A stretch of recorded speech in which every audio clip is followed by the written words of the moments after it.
bahwa dunia diancam oleh Perang Dunia Ketiga. Ekonomi mulai mengalami ya ketidakmampuan untuk mengambil sikap misalnya bahwa kita mau pro growth di dunia itu atau pro human solidarity. Kita tahu bahwa dunia ini sekarang isunya kan ya biasa lah, isu cuma global security adalah isu bersama kita. Environmental ethics adalah isu bersama kita, karena kita nggak bicara lagi NKRI harga mati. Ini planet harga mati itu yang jadi isu dunia. Yang ketiga human solidarity. Jadi kalau FTA mulai untuk menuntun negeri ini dengan 3 isu itu, global security, banyak pakar di sini, environmental ethics, berlimpah pikiran tentang krisis lingkungan, dan human solidarity, 3 ide ini akan comply dengan ide-ide dunia. Jadi seterusnya nanti mewakili FTA, saya ingin teman-teman bantu kita untuk secara intensif membicarakan 3 isu ini. 1, global security, karena kita akan terlibat mau tidak mau di dalam pertandingan global. Environmental ethics, karena tutupan hijau kita itu berkurang. Walaupun gengnya Jokowi bantah tuh, Rocky Gerung itu bohong tuh. Tutupan hijau kita justru bertambah kok, nggak ada deforestasi. Lihat aja dari drone, hijaunya tambah. Saya bilang iya. You zoom in di situ, you tahu itu hijau lapangan golf, hijau sawah yang akan dicetak di Papua, hijau sawit yang semuanya monokultur. Bukan itu yang disebut green di dalam sustainable ideas of green economy, circular economy.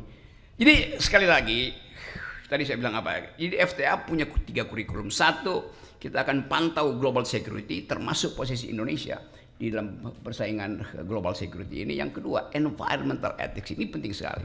Soal environmental ethics, satu waktu saya ngopi di mana lagi ya, di Budapest, Hungaria. Anak muda datang nawarin kopi. Saya bilang, kita Indonesia punya kopi. Apa kopinya? Gayo.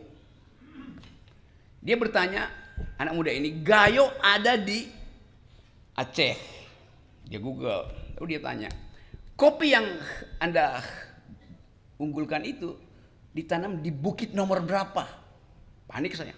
Dia tahu bukit-bukit itu, karena udah dipetakan bukit 1, 2, 3, 4. Dia bisa tunjukkan, iya ini kopi yang enak, tetapi kira-kira 6 bulan lalu bukit itu masih hutan, kenapa sekarang jadi kebun kopi?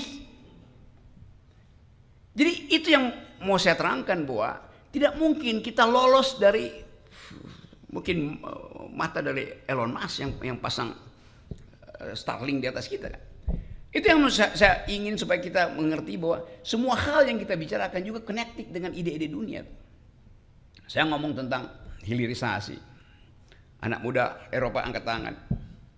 Memang ada hilirisasi, energi di hilir itu bagus. Tapi problemnya bukan apa yang ada di hilir, tapi yang ada di hulu.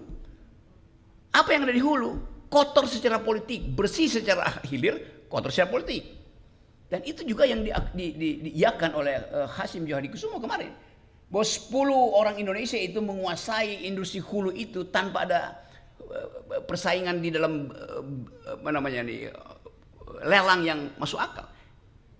Jadi ada monopoli di hulu itu bagi orang Eropa, itu anak-anak muda Eropa terutama, itu hanya kotor secara politik karena cuma ada 4-5 pemain nikel. Jadi kita mesti lihat cara berpikir baru itu, bahwa orang nggak persoalkan energinya bersih, tetapi diperoleh dengan cara bersih apa tidak. Jadi FTA karena ini adalah diaspora, ada di mana-mana di 5 benua. Juga kita akan kumpulkan narasi-narasi kecil supaya kita mengerti bahwa suatu waktu anak muda Eropa ini dia akan ban kita karena menganggap kalian do not speak environmental ethics. Produk-produk kita akan di ban di sana. Tentu mereka pasti akan minta partai buruh atau partai hijau di situ untuk jangan bantu Indonesia tuh. Kampanye anak-anak muda ini melampaui kemampuan partai politik seluruh dunia. Di kita juga mulai begitu. Kampanye sosial media anak-anak ini itu yang mesti kita perhatikan, mampu untuk merubah konstelasi politik itu. Viral semua.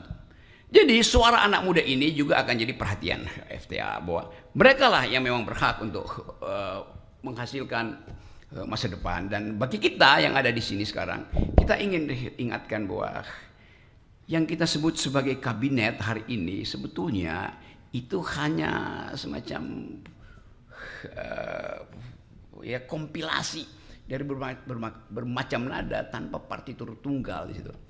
Jadi kemampuan itu yang saya kira kita bisa bicarakan hari ini. Tentu kita akan masih bahas hal-hal yang lebih teknis. Tapi saya ingin FTA itu mengucapkan the politics of hope. Di belakang kita ada politics of memory. Dan supaya kita tidak terjebak pada seolah-olah kita paham semua hal. Padahal sebetulnya hanya karena kita tidak ada di dalam kesempatan untuk ada dalam kekuasaan. Bukan tidak berarti kita tidak boleh memantau kekuasaan itu. Tadi saya masih pakai teori stoicism itu filsafat yang mengajarkan keteguhan hati, bahkan memanfaatkan kesulitan itu untuk membekali diri dalam kesulitan kita yang kita nggak ada di dalam. Kita nggak mungkin kontrol yang ada di dalam, tetapi kita bisa katakan bahwa kita di dalam perjalanan menuju 2029 kita tahu apa yang sedang terjadi.